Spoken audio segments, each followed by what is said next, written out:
Amanda Seals. Amanda Seals. Oh, She has gone viral recently yeah. for another video she's made about Vice President Kamala Harris, our soon to be President Kamala Harris. And she's getting some backlash for it. Amanda Seals, for folks that don't know, was in the iconic series Insecure. She has done a lot of work over the years. Comedian, I believe she's on tour right now. And her recent, and on the Real briefly, but her recent video has gotten a little bit of backlash. It's a little bit long, so keep my mic on, but hear a bit of what comedian and actress Amanda Seales said about Vice President Kamala Harris. Put in clips of Kamala Harris stating things. I don't need politicians to state things. I need politicians to do things. When I met with Kamala Harris after she summoned me, I said to her straight up, you talk out two sides of your neck and we don't know what you're talking about. I wouldn't be surprised if it's Kamala Harris who's trying to shut me the fuck up. Because I told her straight up that I feel like she is disingenuous in her messaging.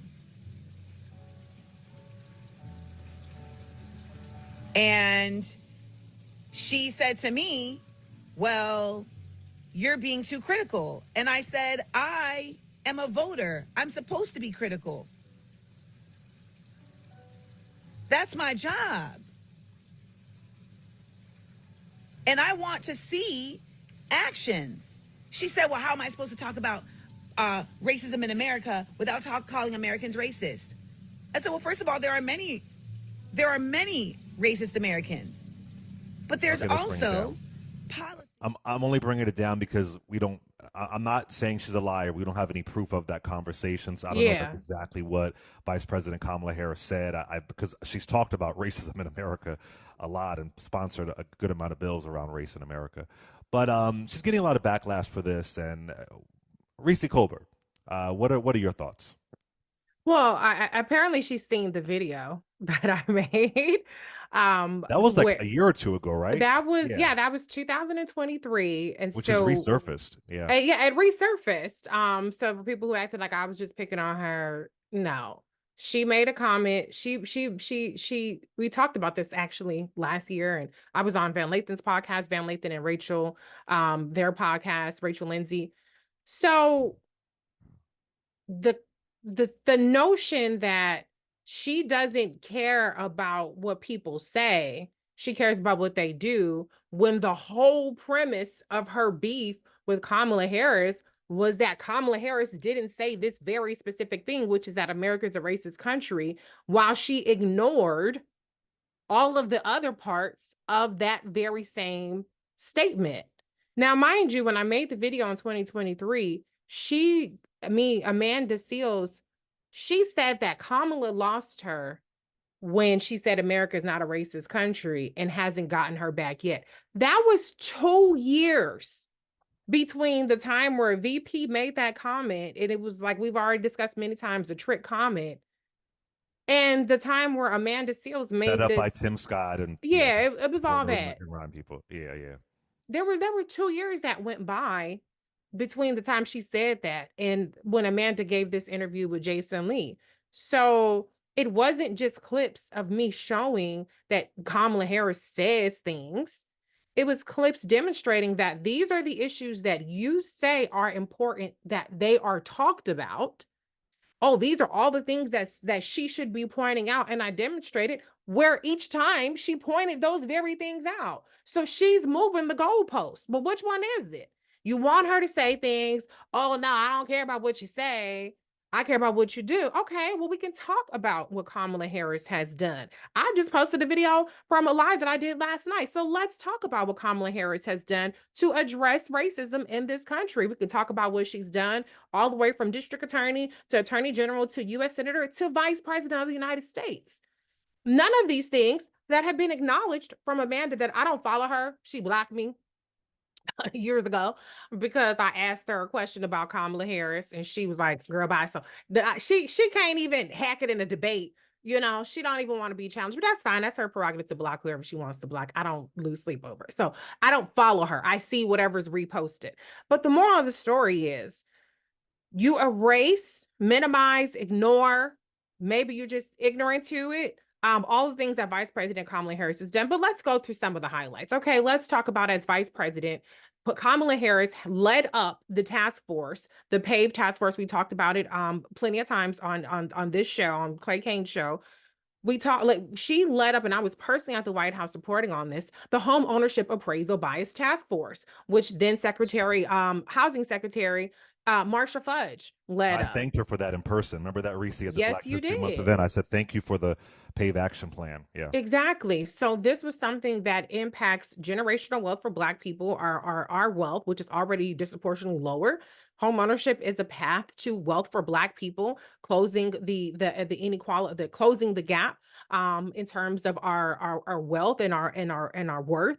Not as people, but I'm just saying monetarily. So she led up the homeownership appraisal task force. She led up the HBU bomb safety grants, where people were saying if Harvard was getting bomb threats, then we would sit up here and we would see a big response. Well, she led up the federal response to addressing the bomb threats that HBCUs were under. Under the Biden Harris administration, there's been record funding, $16 billion for HBCU. When she was senator, the money that they said that Donald Trump got for HBCUs was actually money that Vice President Kamala Harris, then senator, got when she secured a 14% increase in HBCU funding. When she was a U.S. senator, the first person to ever introduce a bill in the United States Senate to specifically attack the issue of Black maternal mortality, Black women being 3 times more likely to die in childbirth than white women. And she, every time she talked about this, talked about how this is explicitly a racism issue. It's not about socioeconomics. It's not about education. It's not about personal responsibility. This is an issue of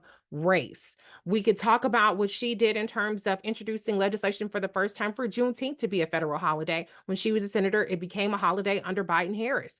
She's the one who revived the push to have anti-lynching legislation. Everybody says, look at what the Asians got, because there was a COVID-19 anti-hate crimes bill, when they ignore the fact that this bill that now has passed under the Biden Harris administration and signed into law by President Biden was actually the first time that a federal hate crime was defined since we're going back to the Matthew J. Shepard and help me out, James Byrd Act under President Obama. So John, oh, now, the it, John Byrd Jr. Matthew Shepard Act. Say it again. I'm sorry.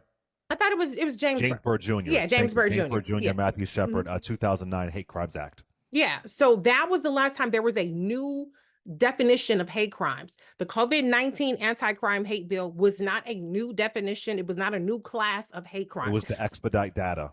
And Yeah. that's it. That's it. And so where people say, well, when are we going to get a Black hate crime bill? That's what the anti-lynching bill is. It's the Black hate crime bill. Hello.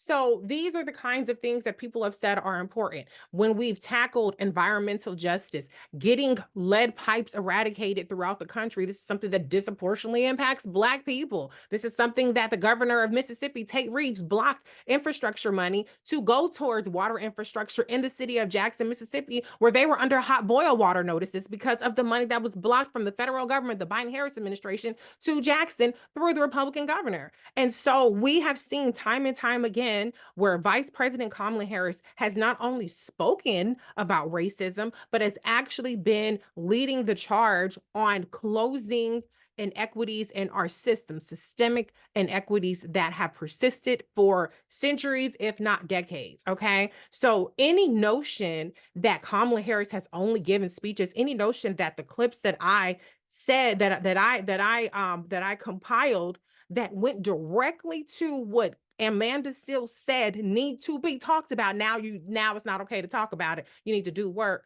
Any notion that that's the extent of her record when she has been an elected official for the past 20 years is just willfully ignorant. It's willfully ignorant. Now, you don't have to agree with everything that she does. If you want to have an issue on specific policies, that's okay, but make sure that your issue is actually rooted in understanding what she's done.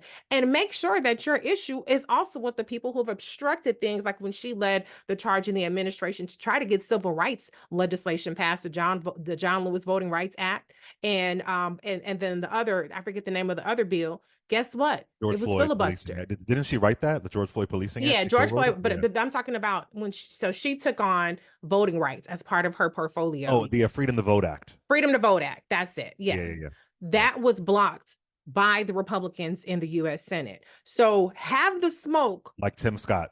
like Tim So it's Scott. gotta remind The people. same thing with the George Floyd Justice and Policing Act. So if you want to have an issue with Vice President Kamala Harris and whatever you perceive she hasn't done, make sure you have an issue with the people who have blocked her legislation, have blocked her efforts as vice president. Unless we're having that full conversation, then I don't take you seriously. I just look at you as a contrarian. I just look at you as somebody who's not informed on the facts and refuses to be informed on the facts. And the last thing I'll say is that the delusion that you must have to think that the vice president of the United States, who meets with world leaders, who represents us in all kinds of facets, who is probably one of the most booked and busy people in the world, has you on their radar to somehow suppress your whatever social media rants is incredibly delusional. And the idea that you were summoned, you were granted an audience with the second ranking person in the country after punching above your weight class and being critical. And it sounded to me like she was trying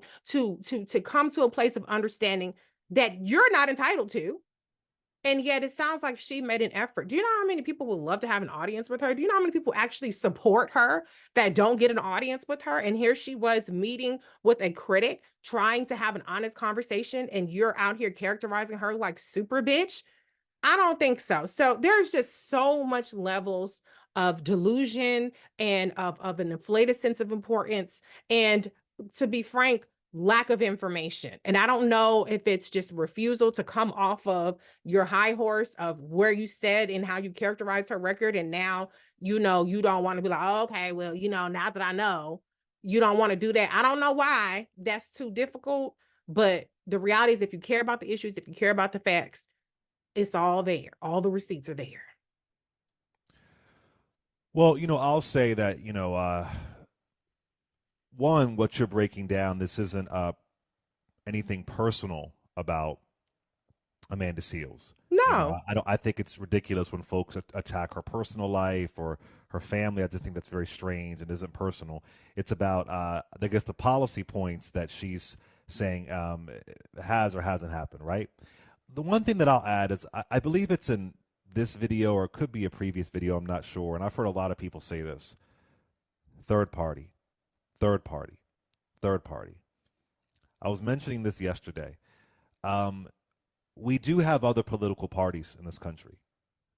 We have the Green Party that's been around for over 20 years at this point. I'll remind people, there are also other countries that have a multi-party system, and there is massive corruption. A third party is not a panacea. I write about this in my book. This idea, we get a third party, it's going to fix all of our political ills. That's not really what it is. And what is confusing for me is if you want a third party, fine. But why don't these third parties ever start locally? Why don't you get elected to your state house, your state senate? Jill Stein, I believe, has not been elected anywhere. Right? Right. I'm not trying to be rude here, but there is a journey in everybody's work, whether you're a comedian or an actress.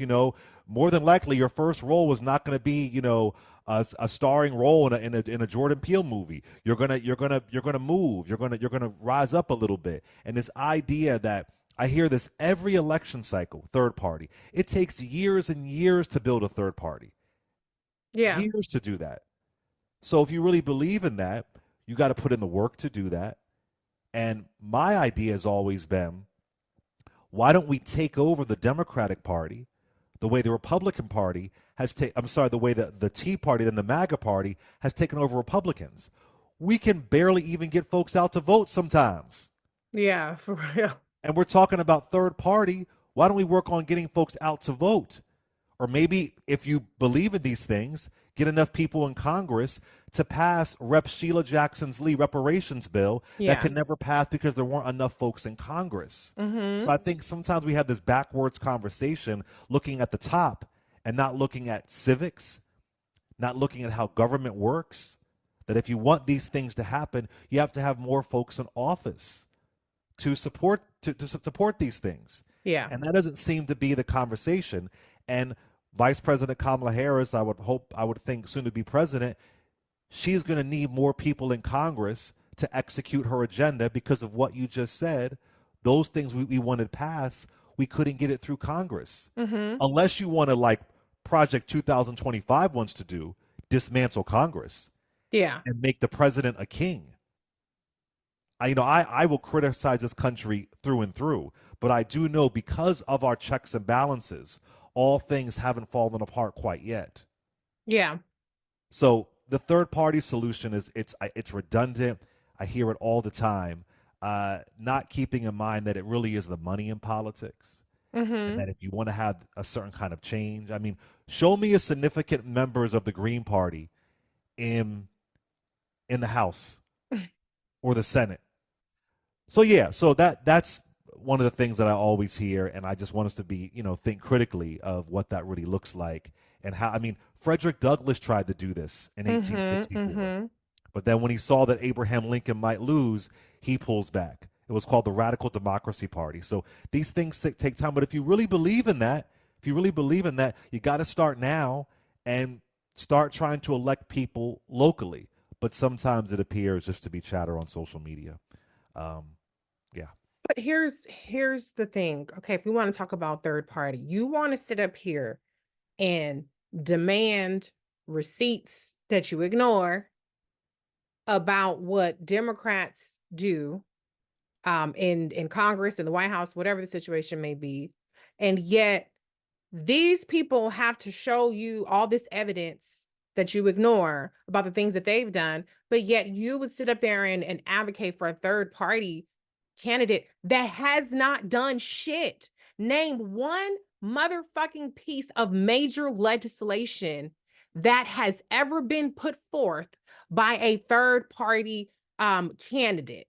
I'm not talking about a person who's independent and caucused with the Democrats or caucused with the Republicans. I'm talking about a person who is a libertarian, a Green Party, or whatever the fuck else other, a specific third party or a non-major, not one of the major two parties. Name even one bill that they have passed in Congress that has been signed into law.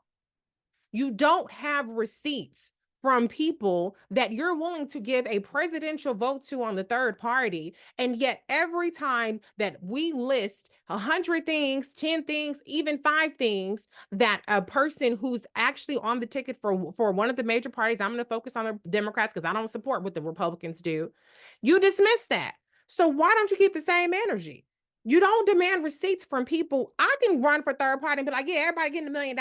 Everybody getting free cars, free rent for everybody. I can make any motherfucking promise because I've never held office. I've never been accountable for shit.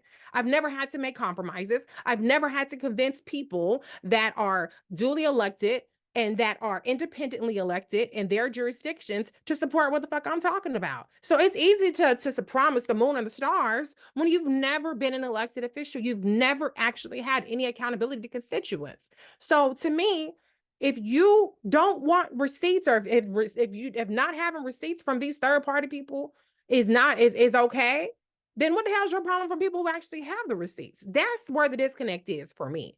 Either you don't care about receipts or you do. If you do care, then I don't even know how you even consider a third party candidate. And that's no shade to them. They're nice people. They are people that have good ideas. But having good ideas is not the same as having experience. It's not the same as actually having accomplishments that are legislative in nature that have moved this country forward.